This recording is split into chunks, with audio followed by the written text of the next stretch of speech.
Yep, take it away. Welcome back to another SJ's Community Podcast. Episode... What episode is it? 12. No, wait, who gives a shit? Episode 12. What? Just want to start off with a preface.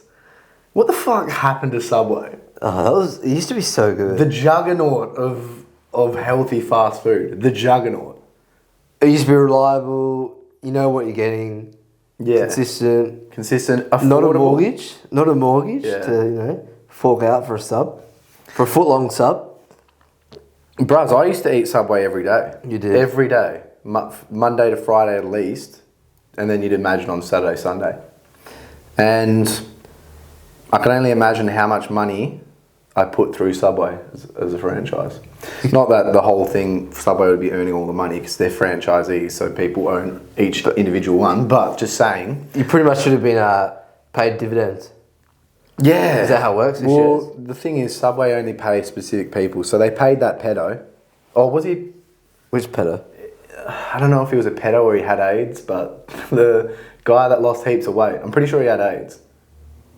Super famous. Who? He was like the spokesperson for Subway. He lost like 80 kilos. Was he actually a pedo though? He was either a pedo or he had AIDS. I can't remember specifically what it was.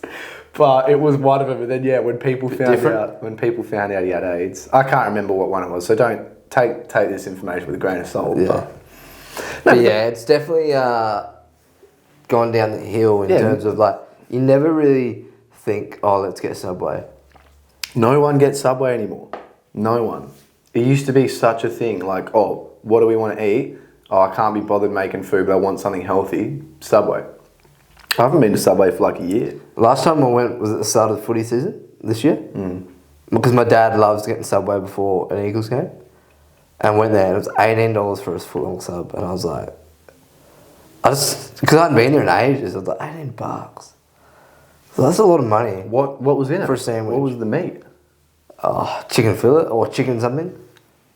And it's not the best meat. You taste the meat, the steak and the chicken and stuff, and you're like, this is not... I used to love steak and cheese sub, but the steak now is just mid. Yeah, but the steak bites, like little steak nibblies. Yeah, they don't even put much in it. It's like the tiniest bit of steak. It's like the meat you get on a pizza at Domino's. Because, the whole point of Subway is to be healthy, right? Then why aren't you having heavily based protein sandwiches?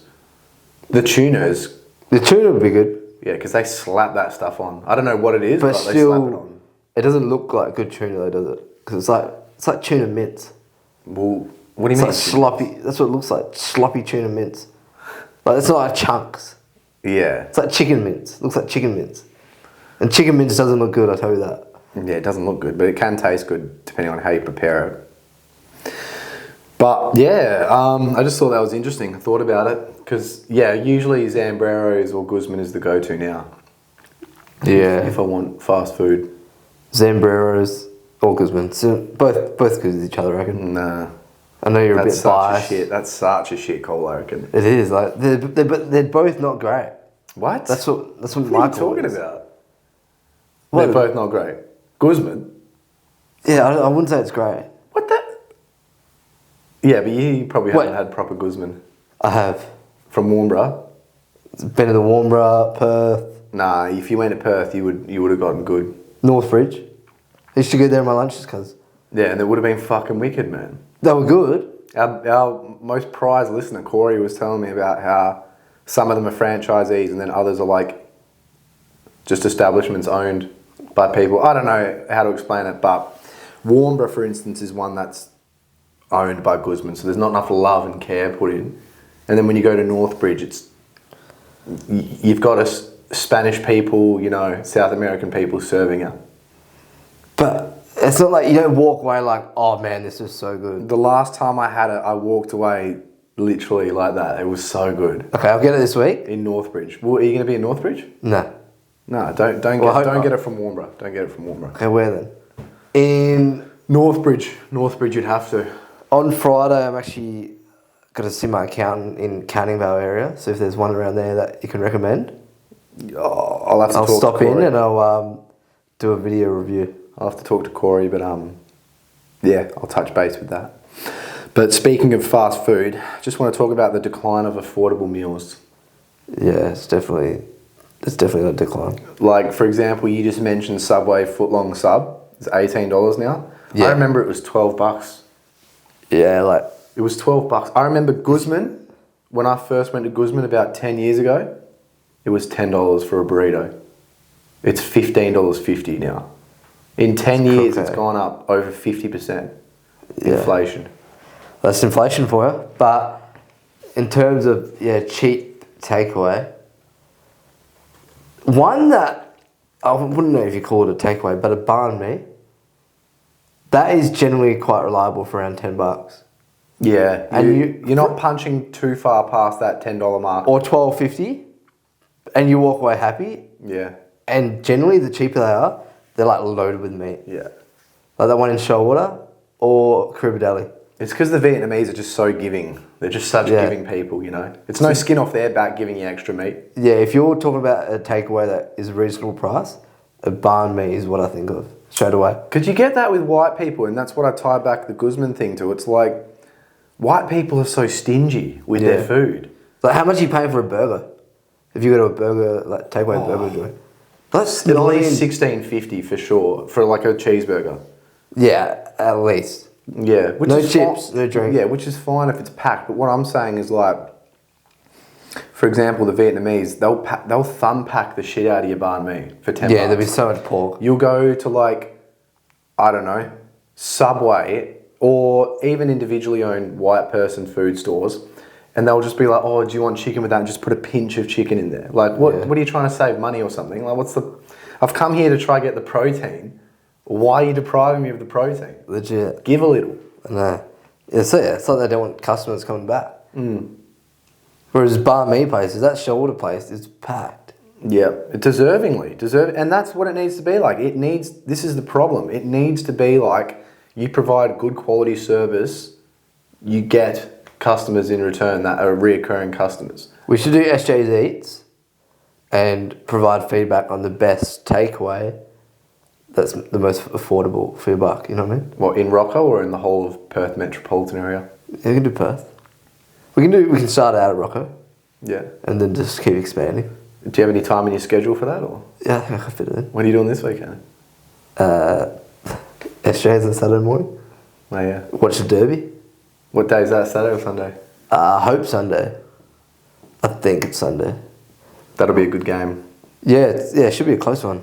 But just a final. Yeah, I just don't understand. Thanks to Mackie D's, I never thought I'd say that, for just not smashing their prices up. It's still a fair bit though. They're still inflating, right? But not as much as other places. Subway is inflated by almost. Yeah, Subway's cool. 100%. Guzman, I love Guzman. What about Nando's? That's crook. You have to go to fucking the bank and try to pull out a mortgage just to get Nando's today. For a bit of chick. And it's not that good. Nah. Oh, sometimes it is really good. Like, sometimes you have it and you're like, you have it that 1 out of 4, that Nando's you have, and it's really good, and it makes you just go back, and then it'll be shit again. I'm getting a banh mi after this, I reckon. Should we go? Is that something that interests you? SJ's Eats? We'll start. Yeah, we can do it. Alright, sounds good. Yeah, but coming from someone who does have a desire to start a food van one day, a food truck, these are things I'll consider deeply. Yeah, the price. The price? How much would you want to profit? I'll get what I deserve. I'll get what I fucking deserve for the food. How much would you want to profit? At the same time, I'm going to give what they deserve. Like, as a business standpoint, because you got to make profit. Say you're making a sandwich. It costs $10 for, maybe not $10, but it costs $5 for all the supplies of the meat, including your time for cooking it. What are you selling it for? It costs $5 for all that? Yeah. Probably $7.50. $2.50 a sandwich. Which is not much. No. Yeah. That's respectful. Yeah, definitely. I think I've already spoken numerous occasions about the menu, but it would be a good steak sandwich. It'd be your style smash burger, paprika and thyme chips, and just basic. Like, I just want it so if like if you're with your boys and you're like, oh, I'm hell keen for a burger, go up to the food truck, like $5 for a nice smash burger, I'll get profit. Yeah. It's not like I'm losing money. And you get your smash burger. It's nothing fancy. It's just a good tasting burger. And it'll bring people back. So. And a brekkie wrap. Oh, that's what I wanted. Yeah. Brekkie wrap. Man, so I was in Bridgetown on the weekend. Yep. And 6 a.m. in the morning, there's about 12 of us that went to a cafe. The only one that was open in town. Walked in. From the outside, I wasn't really, no offense to the cafe, I wasn't really thinking much of it. 6 a.m. it's opened. Walk in, I was like, I don't really want to order. You know when you don't really want to order a meal? I was like, look in the cabinet. There was brekkie wraps. Good? Really good. How much? Stacked. I don't know. I just bought it. That's that fucking PT money over there. Yeah, have to PT money. Think twice about fucking how much something costs. But it was like an egg Benny wrap. Yeah. But filled with bacon. Probably 2 eggs in it, at least. And it was just flavoursome. And it was like, I don't know, I haven't had a wrap for a while from a cafe where I'm like, gee, that was good. Where it was just stacked. Yeah. So yeah, if you're ever in Bridgetown, go to the Mulberry Tree Cafe and get the eggs Benny wrap. That's in the cabinet. And if there's none in the cabinet, they'll make it fresh for you. Oh, they will? We'll send this to them. What's the name again? I'll send it to them afterwards. The Mulberry Tree Cafe. See if we can get a SJ sponsorship, Bridgetown Bakery. Yeah. No, not the bakery. Oh, the Mulberry Tree Cafe. Went to the bakery, no offence. Honestly, one of the worst pies I've had in about the last 10 years. Hey, let's not shit on small businesses here. Yeah, but yeah, they could just improve the pies. No one knows their name. There's multiple bakeries, hey? Yeah, heaps. We'll leave it to the imagination. Yeah. There actually is heaps, yeah. Just before we move on to the next topic, just sprung to my attention. What's something from a bakery or a cafe that you couldn't recommend any more highly? I'll start. That sausage roll we had in Lake Grace. That was a sausage roll. That was really good. That was an unbelievable. And you take a bite. They must have just sprayed it with MSG. Unbelievable. So but it was like onion, carrot. Like it was stacked with your nutrients, your veggies as well. Because it was thick. It was massive, man. But I don't usually get a sausage roll from a bakery. I'm normally always meat pie. But I seen that thing and I was like, I have to try that. And that was like, it was so just homemade, good quality, so flavoursome. So yeah, that would definitely be one. So from a bakery or cafe, I'd recommend the bagels at Rowdy's. Yeah. So now, literally, Rowdy's is actually a sponsor of ours. So shouts out to Rowdy's. They do a good job. Rockingham Foreshore. Yeah. Salmon or the chicken bagel, like. Yeah, I've never had the chicken one because pesto, it's just a waste of time. Not to say that bagel's not good, but I never indulge in pesto. But I have the salmon one every time I go there without failure. You just know what you're getting. Yeah. Like, it's not going to let you down. Yeah. Really good. So that would be probably my one. Jump. On the topic of affordable options, like we're stressing the fact that we need more affordable options with food, but in general, I just get the inkling that people don't want affordable options. Yeah, they don't rate it, eh? But they don't. It's like giving somebody an affordable option, they just don't want it. Like SJ's, as an example. Yeah, like if SJ's was more, probably people would think more about it, don't you reckon? Yeah, and I don't know what that is. So the value they give it. The science behind it, whether, they're investing more into something, so they're more inclined to commit to it or do it. Or whereas, like, on the other hand, with SJs, for example, they're not actually investing that much money into it, so it's like, are they taking the piss a little bit? Yeah. They don't care if they lose that money. Yeah. If they don't train, they're like, oh, it's only $10 a week. Yeah, and people always come up and they're like, you do this, all for, what, like $1 a day? And I'm like, yeah. They're like, that's so cheap, you must have so many customers. And it's like, we don't have as much as you'd imagine because people just don't want cheap They don't stuff. value it. I don't know why. I value affordable stuff. Yeah, I value it a lot. But that's what Jamie Smith said to us. He's like, that's what he's always found in his training, coaching experience. When things are cheaper, people just aren't as invested. I know, but you don't want to overcharge people. You want to give people, like, our goal with SJs is to make, like, good quality programming and give people a good outlet to become the best version of themselves, affordable for everyone. For everyone. There's like almost everyone can do it no matter what financial situation you're in. But then it just gets taken the piss out of a little bit because it's not worth more. Yeah. Like, I know, it's the psychology behind it, isn't it? The mindset. yeah, I guess so. So what other things are like that? What other things in life are like that? I don't know. Can you think of any? Yeah, I can't either. Well, I don't know. People do that with... But people don't give a shit about what most subscriptions cost. Like, I can't remember the last person that checked how much their Netflix subscription is. Or they'll have like 4 streaming services on the go. Yeah. But then they'll say that one session a week PT is too expensive. Yeah, it just boils down to how much they value something. Yeah. But I don't know. I am somebody that searches for affordable options, and I assume that's what people want, but I just think that's not what they want. No. So what's the how do we combat that? Like, do we just charge people more money? Oh, for SJs? Well, the people on SJs, for example, they're killing it. They're doing really good and they're happy with an affordable option. But to get more people in? No, I think we stick to it. I'm pretty happy. No, I'm happy to stick to it, but I'm saying, how do you combat the lack of new members? Without increasing the price? Yeah.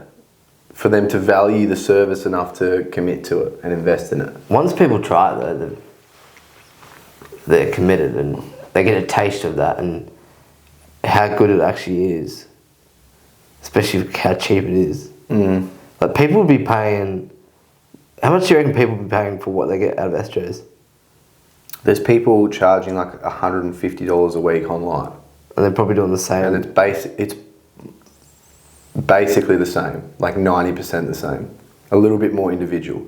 But ours is really individual. Like, if anybody asks us, we individualise whatever. Yeah. But Or we give them people just frame it in a different way that they individualise it. So you're getting like... Yeah, like everyone talks about the one-to-one support that they give for their online. So you're getting like a 1,500% up mark from other people providing the same service. But it sells. I know. Some of these people get one client at that price and they earn as much from that one client as we earn from 16 members at SJ's. No, we've got like 25. Yeah, I know, but I'm saying comparison. Yeah. So from a business standpoint, SJ's is actually terrible. Yeah. But that's not why we do it. No. We do it for the love of the people. For the love of the people. And to provide them with an awesome, affordable option. Yeah, for online programming. Yeah. Just for $1 a day. And I'll even go out on a whim and say, if someone can't afford that $1 a day, message me and I'll arrange something. Yeah, well, we have free programs there too. Yeah, that's true. That's how damn dedicated I am. But people, going back to the people not wanting affordable options, people don't even want free shit. No. You can't even stand on the street and give people free stuff. They don't want it. Yeah, they need the extra motivation, like, oh, they're paying for that? Okay, then I'll do it.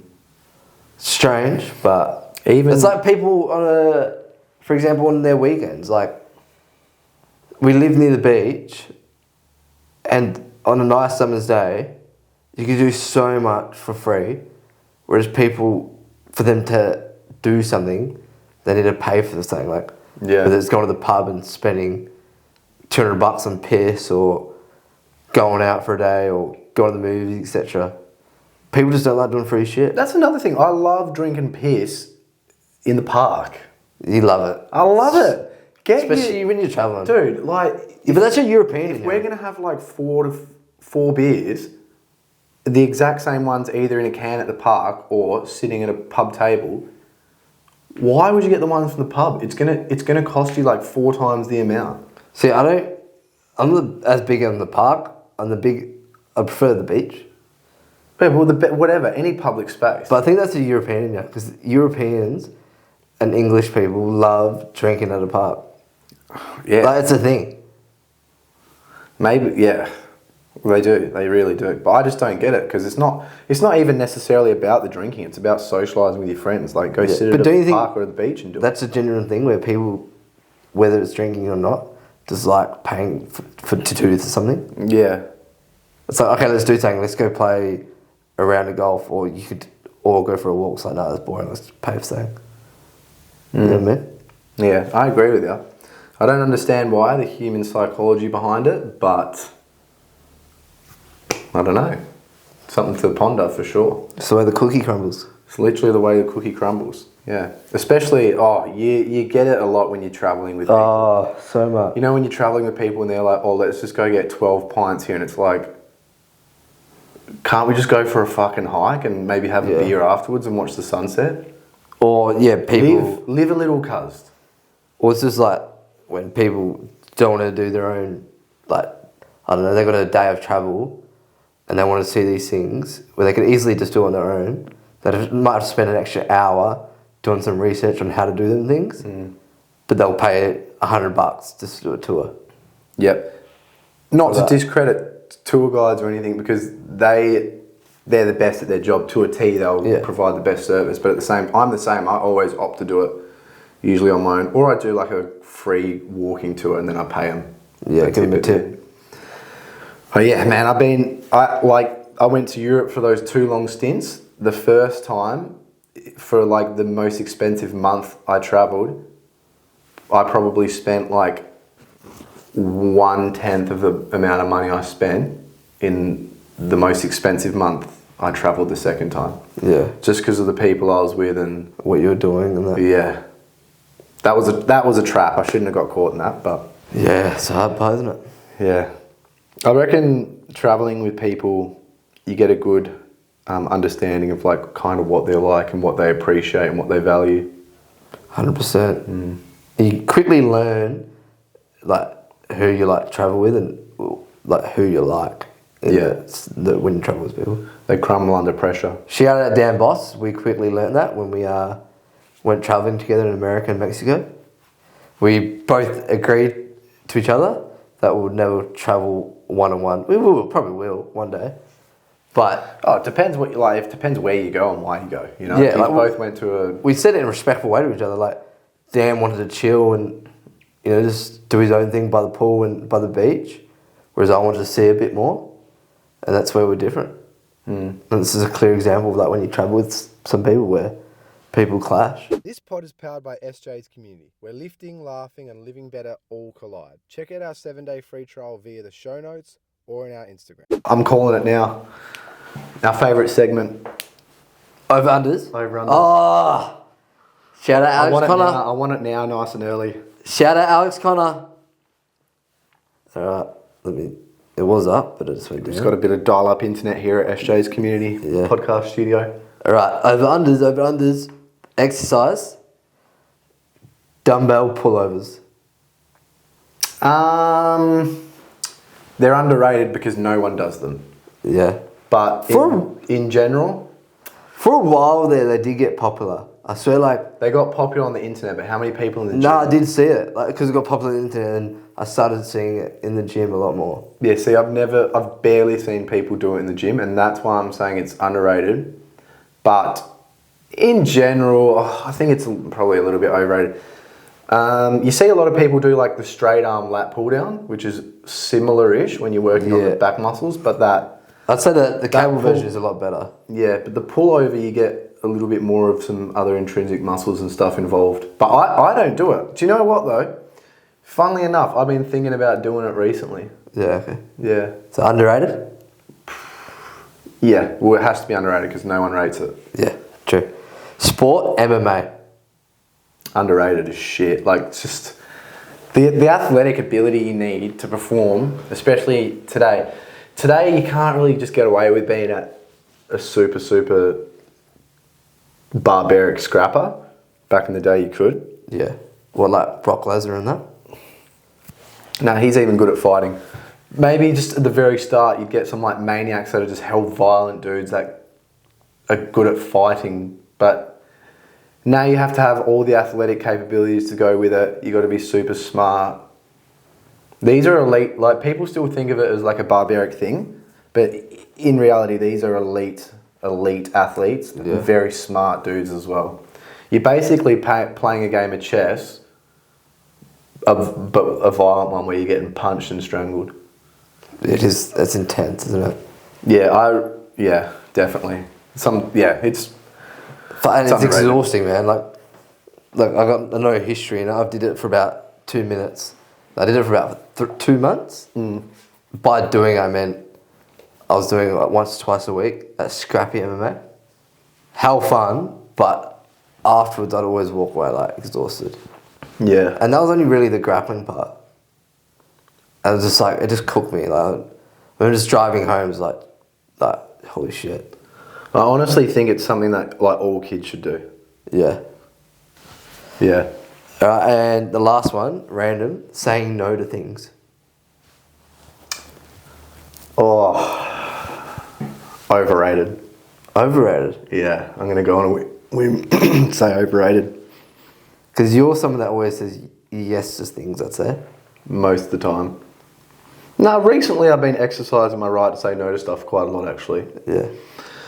The reason why I'm saying it's overrated is because people just need to just go fuck it and do things. Yeah, like they're missing out on opportunities. YOLO. That makes a lot more sense.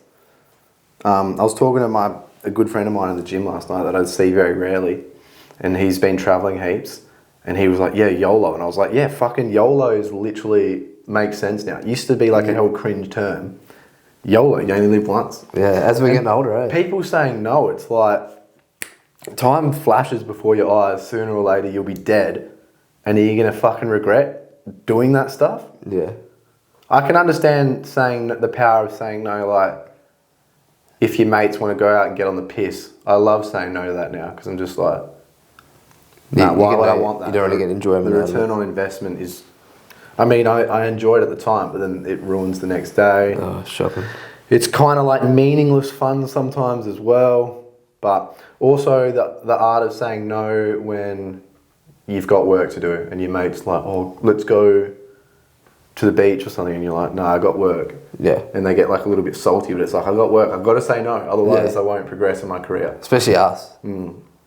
Sole traders. But overrated, do that shit. I need to take that more into my life, definitely. I'm seriously considering riding across Tajikistan later in the year. And this just like reaffirms, because I'm like, no, you shouldn't do it because your business, but at the same time, it's just like, fucking just do it. Yeah, make a vlog out of it.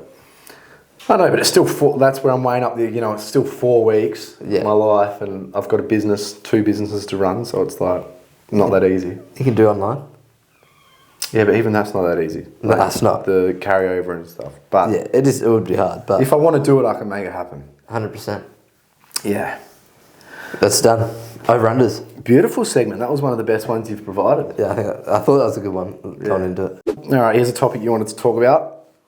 Times you have to be realistic with your clients and times you have to let them be. Yeah, it's a thing we face quite often. And I was thinking about it the other day. Generally, the times when you have to let them be is when it's not really having a negative impact, whether it's on their training life or whatever. But then sometimes we do have to step in, and I think that's a role of being a coach or PT. Do you agree? Yeah, definitely. It's all about kind of navigating and judging the character that you're dealing with, and then from there establishing kind of what you can do and can say, or what you can't do and can't say. Some people are different. I've got some clients where it's like they've really stressed the fact how important this goal is to them. Yeah. And so I'm like, okay, I've got to be very like regimented, and I have to be like pretty strong with my words and like what I'm not demanding of them, but what like we need to do to get them to that thing. But then I've got other clients where I know that it's kind of the opposite. Yeah, and that's the art of being a coach, because you got to know your clients. You got to know what is going to work for each one. And I think it's something that I've talked about this a few times now, but when I first started being a PT, it was like you had to be like firm and If a client said something that you might not agree with, that you'd straight away, counter it, butt in and say, not do that, or not recommend that. But at the end of the day, if it's not going to have a negative effect, like let them do that thing. Yeah, I guess so. It depends what the negative effect is. So if it has will it have a direct negative effect on them, or will not doing something or doing something then have a flow-on effect to then have a negative effect in other areas? Yeah. Because you can not do an exercise and that have not a direct negative effect, but then that could snowball into negative effect in other areas, if that makes sense. What do you do if a client really wants to do an exercise, but you don't like it at all? It's one of your most hated, might be one of your most hated exercises.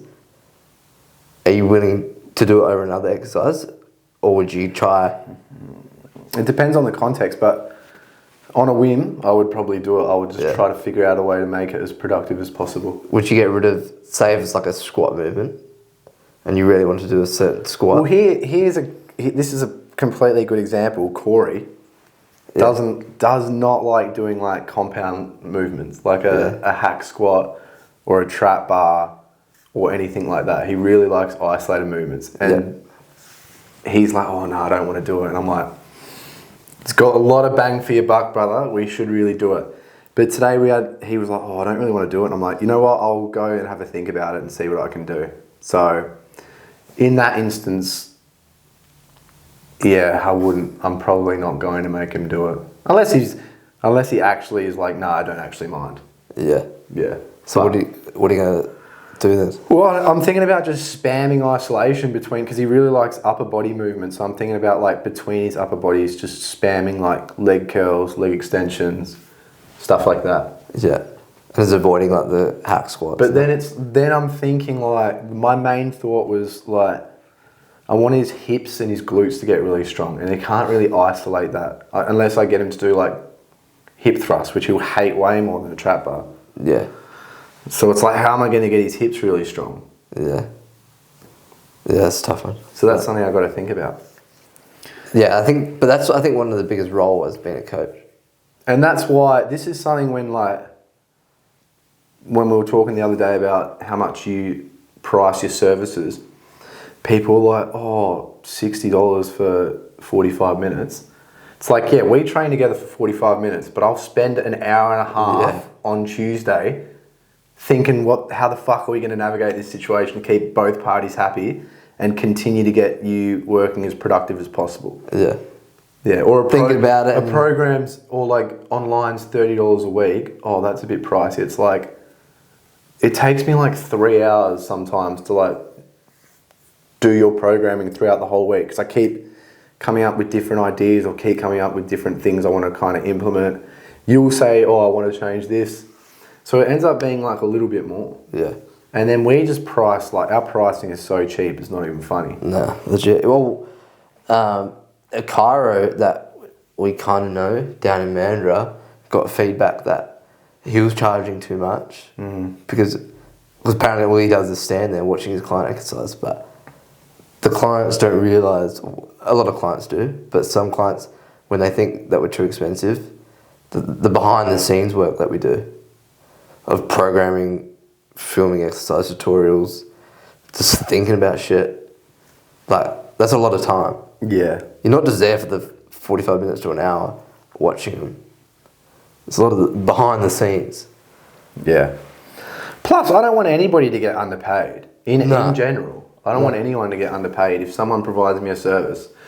This is that philosophy of, your mate has a business and they'll do you mates rates. Yeah. I used to do the shit out of that, mate rate the shit out of it. And now, if I go to my mate's business for work, I'll just say, just charge me whatever. Because it's either you're going to charge me that and I'll pay you that, or I'm just going to pay some random person I don't know that money. Yeah, legit. I still give people mates rates because I don't, whatever. Yeah. But yeah, that's something I definitely consider. But, yeah, it is hard to be realistic with clients sometimes. Sometimes you just have to you give them advice, and you might say, "Oh, I prefer this way," to why. But then you can either meet them halfway or just, if they really want to do something, just let them be. Or I just try to, if I know that there's something that they really need and they're very adverse to the idea of it, doing it directly, I'll try sprinkle it in other ways. Yeah. Yeah. At the end of the day, if it's not going to, it's just, you got to go back to what their goal is, what they want to get, and if it's going to impact that outcome along the way. It's generally the mindset behind it. Yeah. What about outside of gym when clients are telling you something about their diet or about their lifestyle or something? And you know that it's not good, do you intervene, or if it's objectively negating their goals? If it's impacting their goals, I'd probably just recommend something that's better. And just recommend it? That's it? Just be like, I think that would be a better option. Or it'd be better to do this than that. Yeah. In a nice way, not try to scare them. Because I think the way you deliver it is obviously so important.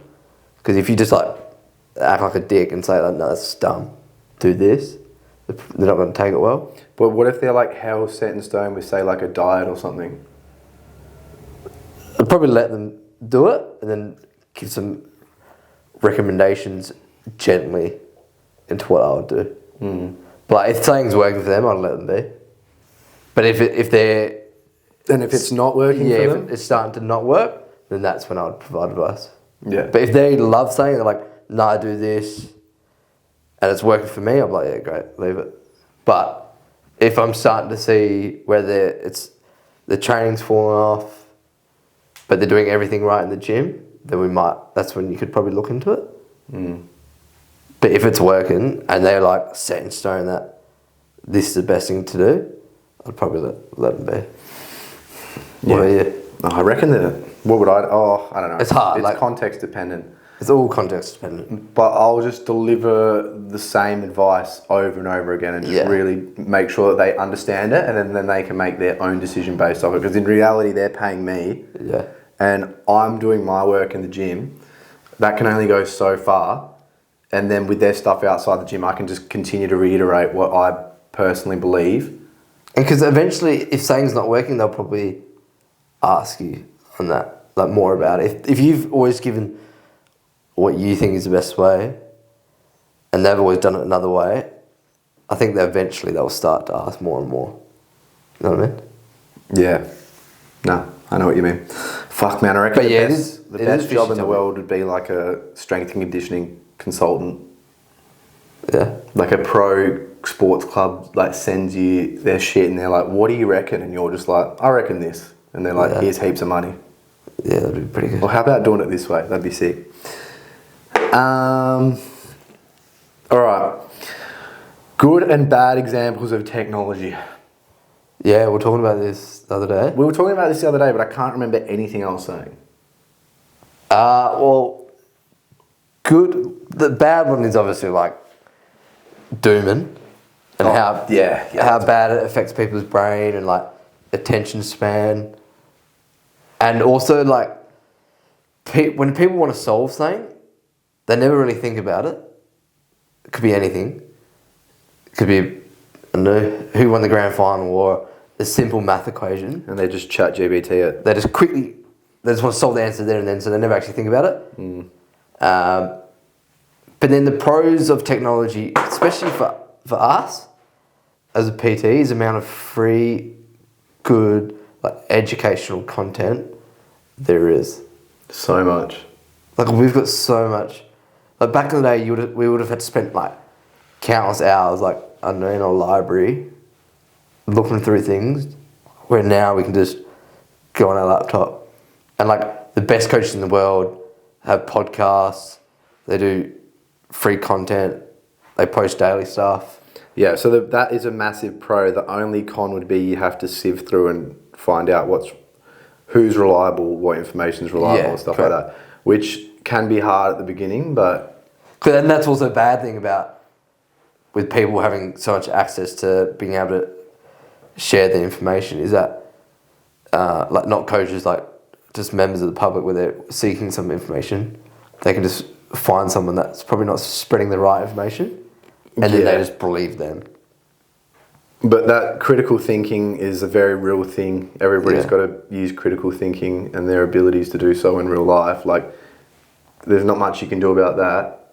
There's probably heaps of shit that we know about cooking and other random stuff like that that's probably not true, that we just saw and were like, that bro science of cooking makes sense. Same with people with training, really.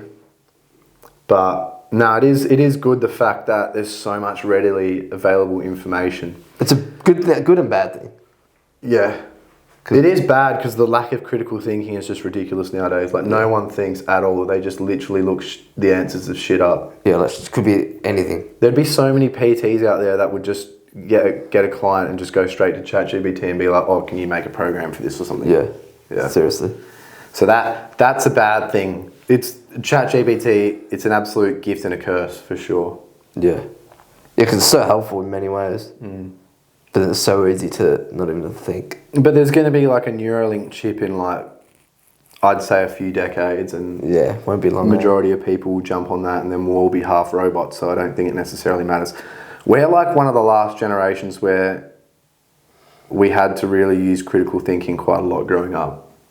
Yeah. We were just at that point where we were getting laptops and stuff. So, yeah, the kids nowadays, just everything's ChatGPT.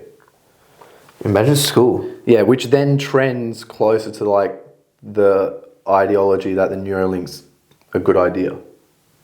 That's that thing in your brain, eh? Yeah, the chip. Because if everybody lacks critical thinking and something comes along where you don't need a critical think, why wouldn't you do it? Yeah. What will happen? Yeah, our generation was probably the last one where we did have to critically think quite a lot. But also, probably the generation before was really the last one where no laptops and stuff necessarily, or it was just so early on that, it didn't really help that much. Yeah. Or it wasn't as accessible. Another good thing about technology is, it's a good and bad thing again, is communication. Because, like, you got so many people, we nowadays have so many people around the world where it's so much easier to stay in touch with, FaceTime and all that. But then the bad thing about that is that so many people just chat online and they might not catch up in person as much. Yeah. So that's another good and bad thing. Oh, man, looking back when you were a kid and you were like at school on Friday and you said to your mate, oh, I'll see you tomorrow at like 12 o'clock at the park. Yeah. And then you both just rock up. Yeah. That'd like never happen anymore. Unless you're on holiday sometimes. Then you still, like, someone's like, oh, you meet someone, they're like, oh, I'll meet you at 8 at this place. Or around 8, and then you're like, oh, we'll just grab each other's Instagrams just in case. Yeah. You always have to confirm with them, eh? Everyone has to confirm with people nowadays. Yeah. Like, it's such a thing. Which I reckon that builds into the increase in, like, anxiety and stuff that people kind of deal with. Because, people are just like, oh, I need to know what we're doing, when we're doing it, what you're doing. It's like, just chill, cuz. Yeah. Just relax. Nothing bad will happen. We'll sort our shit out. Like, we're not in a race against time with a ticking time bomb. It's G. Relax. Yeah, so true. And also, another bad thing is on social media is how much, like, people compare themselves. Yeah. And that causes a lot of anxiety. Well, social media is honestly probably a net negative to society. Yeah. With, like, you've got a lot of valuable information. You can contact all your friends and family really accessibly. Blah, blah, blah. But then you've also got people comparing each other so drastically to, like, unattainable fake stuff. And not to mention there's, like, a shitload of readily available propaganda from everywhere. Yeah. Whereas back in the day, there was propaganda, obviously. You look at, like, World War II posters and stuff like that. But nowadays you've got, like, so much propaganda from every angle all over, like, social media. And it's just constantly there. A thing that pisses me off with, like, social media and people communicating with friends and that is when you're out with someone, you're doing something with them, and they gotta let them know there and then. Oh, that goes back to the flexing that we always talk about. Yeah, like, I don't know, you're going for a dinner with someone and they take a photo and then they got to send it to them there and then. Like, why can't they just wait an hour when you've left? Like, why do things have to happen there and then? I don't know, because I guess people think that they lose the value of the moment if they don't share it instantly or whatever. People like constantly think, oh, I've got to send that to them, and then they just do it. Yeah. So that's something that pisses me off sometimes. That's it. I reckon actually technology is terrible for like the anxiety crisis and stuff like that. Oh, huge. Especially even me, sometimes like I'll get caught dooming and then like some political stuff will come up, especially with all these wars going on at the moment. And then next thing you know, I've just spent like a couple hours of my week just looking at this Topic. news, different types of propaganda, like actual footage of bad things happening, and then it just makes you like mentally bad. Not bad, but like it makes you fucking anxious and worried because you've just been...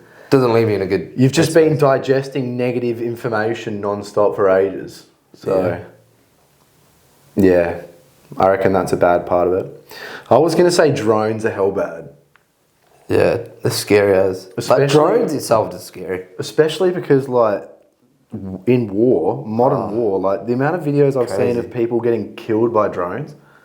Imagine you're just fucking in a bunker freaking out and a fucking JB Hi-Fi drone you can get for $3.49 hovers above you and you're like, I'm going to fucking die right now from this drone. It's crazy, yeah.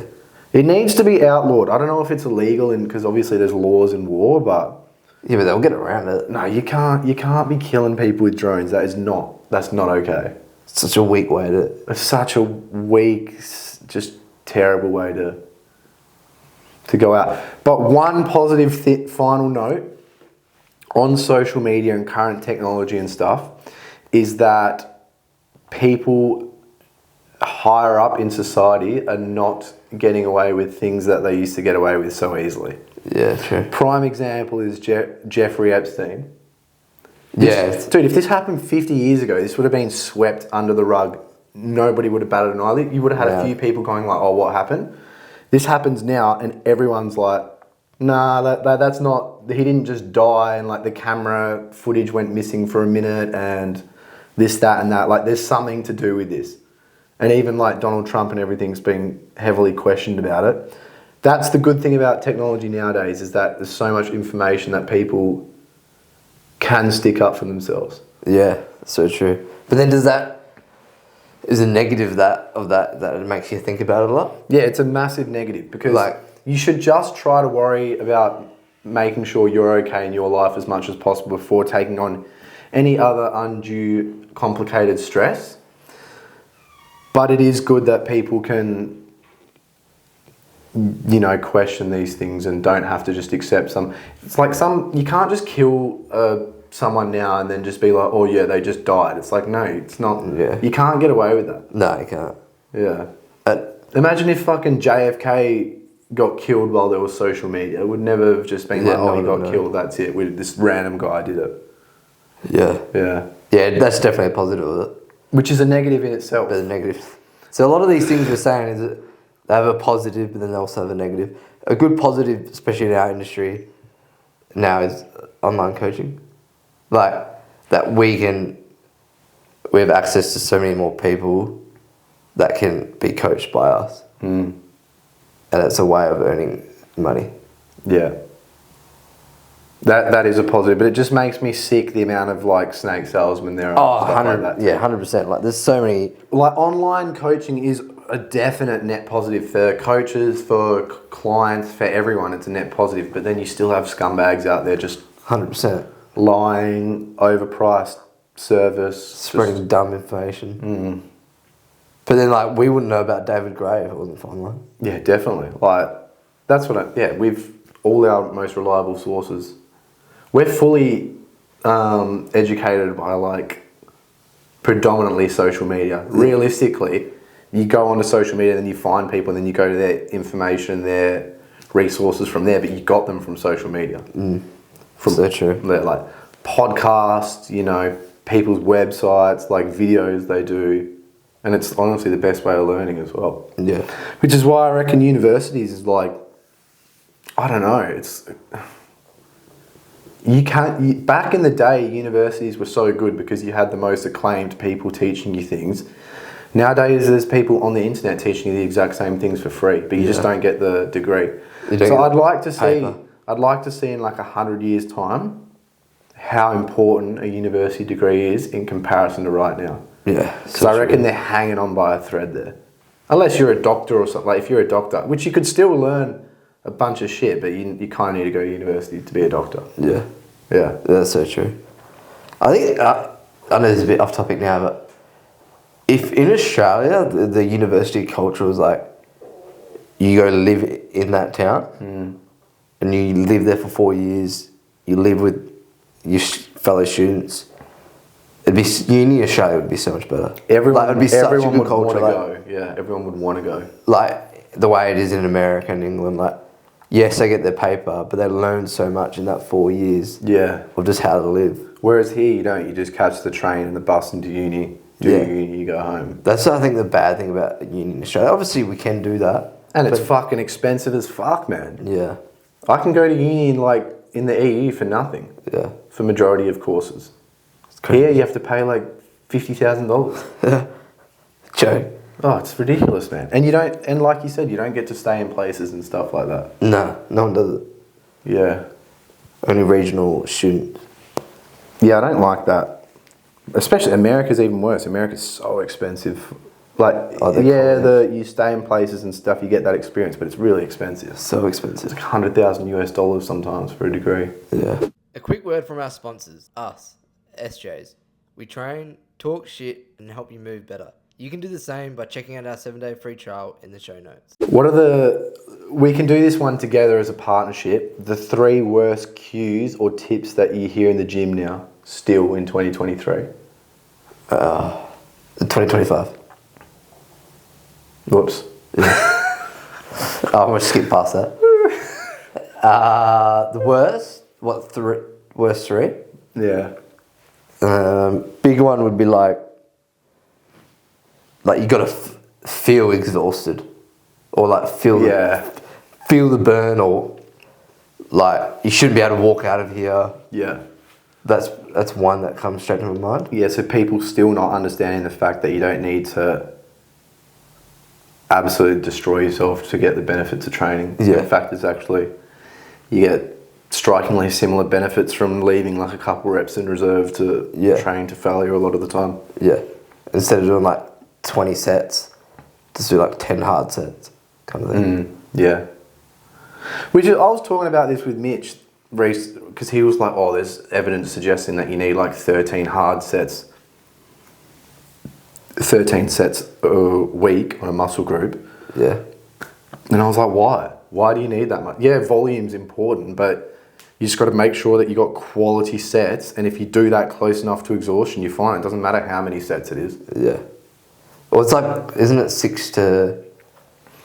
I read it the other day. I was like, it's always changing, obviously. No, it's like 9 to 11 per muscle group per week. But you're still going to get results if you do less than that. Obviously, you're not going to get as good results if you do a little bit more. I've been doing basically 6 sets per muscle group for years. For like 4 years. And I'm not shrinking. I'm basically maintaining, but I'm still getting stronger and stuff like that. Yeah. It's mostly... But for a muscle stamp. Yeah, muscle growth for building hypertrophy, you obviously need a little bit more volume, but it doesn't... But you see people in the gym that train for like 3 hours. Yeah. Like there's this one, that dude in Revo, I think his name's Andrew. He's like, I just love volume. And he's jacked. Yeah, but like a pro bodybuilder needs shitloads of volume because they've been juicing themselves up to the gill, and it's taken that much volume to get in the position where they are, where like... To maintain it. To get the return on investment, you need to have shitloads of volume, which is why... Yeah, but no, he was doing like crazy amount there. I was like, probably don't need to do That's that. why I say like sometimes bro splits make sense for someone who's like a bodybuilder, because for you to get results from training your chest, you need to do like 16 sets a week on it. And you're not going to be able to do that throughout like 3 days. You're going to need to designate like 2 days to that. You need 2 push days. Just blast the lights out of it. But yeah, I can agree. I'll happily agree that that's the first one. Yeah. Second one, I'll have to say probably just scaring people on the idea of avoiding specific movements. Yeah. So like flexing your spine when Yeah. people like freak out hell bad about it. That's Or a huge one. like people still like, oh, don't put your knee over your toes. Yeah. Which is like old school kind of ideologies that we know aren't factual, That's a huge one. but people still believe in. And It's the I'm not scary out. one. I'm not out here saying like fucking flex the shit out of your spine under like 200 kilos. But I'm saying you need to be able to do it, and don't be afraid to do it. Unless your spine's fused. Yeah, then I'm not talking about 100% of people. I'm talking about like 95% of people. Yeah, but yeah, it is true. Everyone gets scared like as soon as their spine moves in a certain way that they're gonna get injured, or like you said, if your knee goes over your toes, that's gonna, I don't know, fucking ruin your knees. But there are cases where you do avoid those things or you build into them, but just it's not a general statement that you can't do those things. You don't need that scared mentality. There's not really any movement that you should avoid necessarily. It all depends on loading and how used you are to it and how used your body is to it. Yeah. For example, I try to avoid spinal flexion unless I'm doing Like a core the exercise. core exercise, because I know that, especially extension, if I extend, yeah, I get a pretty sore lower back. But then again, in saying that, I'll do like 180 kilo RDLs. Yeah. And I'm extending the shit out of my spine, to be honest. But You could probably go in a bit more of a neutral. yeah, in a lot of cases, I do try to avoid that because it annoys me. And then some people get sore knees from loading the anterior knee too heavy, Yeah. from it going too far over their toes. And that's where you go, all right, let's tone it back a bit, get strong behind the toes, and then slowly develop strength towards the toes and over the toes. Yeah, and that's just that going back to the case that things work differently for everyone. And just figuring out what works. And that's why you should get a coach. Yeah. Or sign up to SJs. Yeah, for $1 a day. And then you get someone two can tell you coaches. this for $1 a day, along with a bunch of other stuff. Yeah, so that's another good one. Yep. What's a third one?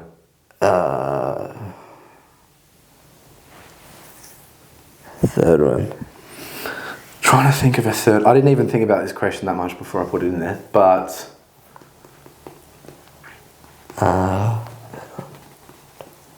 maybe this isn't for gym goers, but this is more so for people that I personally train, that like results just come hell quick. Yeah. Like people will be like, oh, I've been training for 2 weeks. Why And it's like, well, get ready for fucking 40 more of those because it takes a bit of time. Yeah, and that could be into either gaining muscle or losing weight. Where people think like they just snap their fingers and things happen. Yeah, because it's considerably hard to build muscle sometimes, but once you've got it, it's Pretty hard to lose. Pretty hard to lose. Yeah.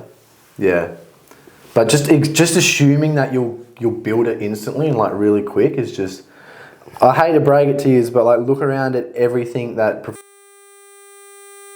Sadly, we face some technical difficulties on the SJ's podcast and the final 30 minutes is missing. We hope you all understand. As a low-budget podcast, we will do our best to avoid this happening again. If you'd like to support us to fuel us with the preventative resources to avoid this being a reoccurrence, you can by giving this podcast a review on whatever platform you long for the most or by sharing it to mates. Remember, this podcast is sponsored by SJ's Community. Online programming, training, along with free programs and resources all available on our Instagrams. Once again, sorry for the inconvenience. Thank you for your time, and to make up for it, if you ever see Sam, he promises to do a dance on the spot for you next time you see him. Bye.